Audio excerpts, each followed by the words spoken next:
చెల్లికి నా అంగీకారం లేకుండా పెళ్లి ఫిక్స్ చేస్తావా? అది కూడా పనోడితో. చేస్తానే నీకో బిస్కెట్ గిలగిలా కొట్టుకుని సస్తావు చూడు.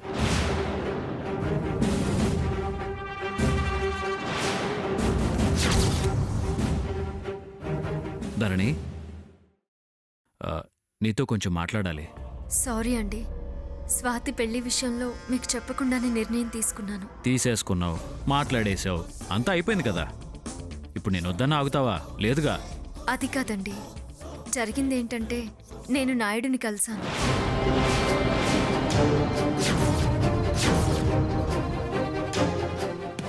ఓసి నా దేశముదురు, ఆణ్ణెందుకు కలిసావే? దేనికి ధరణి?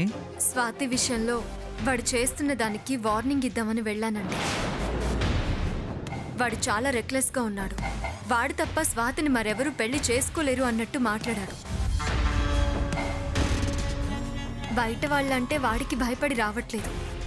అందుకే నేను బాగా ఆలోచించి ఆకాష్ని ఎంచుకున్నాను. నాకింతకు మించి చాయిస్ కనపడలేదండి.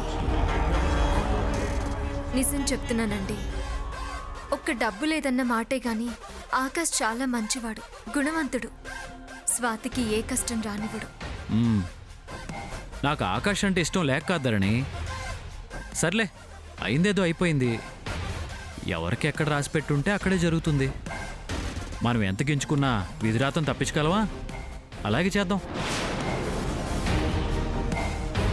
కాకపోతే లాస్ట్ టైం నేను ఆకాష్ మనసు కష్టపడేలా మాట్లాడాను. బయటికి కనపడకపోయినా లోపలెక్కడో ఆ ఫీలింగ్ ఉంటుంది. పెళ్ళైన తర్వాత వాళ్ళ మధ్య నేను అన్న మాటలు ఎఫెక్ట్ కాకూడదు కదా. ఆదిత్య గారు, తను అలా ఆలోచించే మనిషి కాదండి. కాదనుకో, పిల్లనివ్వాలని డిసైడ్ అయిన తర్వాత చిన్న పొరపచ్చాలు కూడా మన మధ్య ఉండకూడదు. పెళ్ళికి ముందే అన్నీ క్లియర్ అయిపోవాలి. ఒకసారి ఆకాష్కి ఫోన్ కలిపివు, నేను మాట్లాడతాను.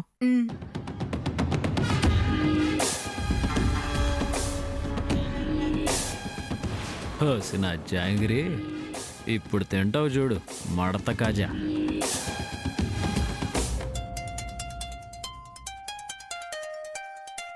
ధరణి మేడం, హలో.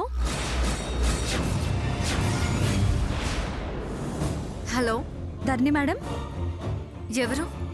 శ్రద్ధని మేడం, మీ ఆఫీస్ ఎంప్లాయీని. శ్రద్ధ? ఇది ఆకాష్ నంబర్ కదా? అవును మేడం, తనదే. మరి నీ దగ్గర ఉందేంటి? తను బాత్రూంలో ఉన్నాడు మేడం. అమ్మా, అలాంటి వాళ్ళది నిజమైన ప్రేమ కాదు, అది వ్యామోహం. ఎగ్జాక్ట్లీ చిన్నత్త, నిజంగా ప్రేమించుకున్న వాళ్ళు అలా చేయరు. ఎంత మనసు విరిగిపోతే కన్న కూతుర్ని పట్టుకొని మా దృష్టిలో చచ్చిపోయా ఉంటుందా తల్లి? అది సరే అమ్మా, తన కూతురుతో తన మాట అనేటప్పుడు ఆమె మాటల్లో వ్యథ, కళ్ళల్లో బాధ గమనించావమ్మా? పెద్దబాబుకు బర్త్డే విషెస్ చెప్పు కూడా వెళ్ళాం కదా. ఊరికే ఎలా కాలిపోతుంది? మంట పెడితేనో పడితేనో తగలబడుతుంది.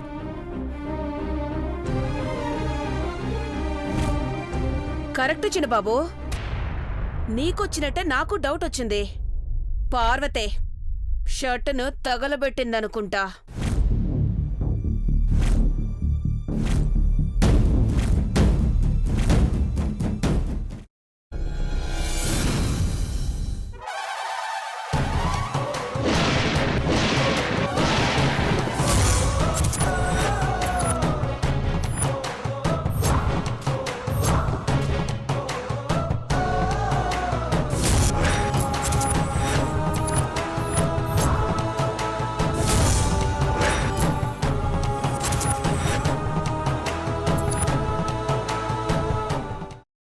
కున్న తర్వాత పొట్టు తీసేసి చాప్ చేసి పక్కన పెట్టుకోవాలి. ఒక ప్యాన్లో కొద్దిగా నూనె వేడి చేసి అందులో ఆవాలు, మినప్పప్పు, శనగపప్పు, కరివేపాకు, సన్నగా తరిగి పెట్టుకున్న ఉల్లిపాయలు వేసుకుని 1 నిమిషం పాటు వేయించుకోవాలి. ఆ తర్వాత కాల్చి కట్ చేసి పెట్టుకున్న వంకాయని కూడా అందులో వేసుకుని బాగా మిక్స్ చేసి బౌల్లోకి ట్రాన్స్ఫర్ చేసుకుని అందులో తగినంత చిక్కటి పెరుగు లేదా పల్చటి పెరుగు వేసుకుని మిక్స్ చేసి అన్నంతో కానివ్వండి, చపాతీతో కానివ్వండి సర్వ్ చేసినా చాలా బాగుంటుంది.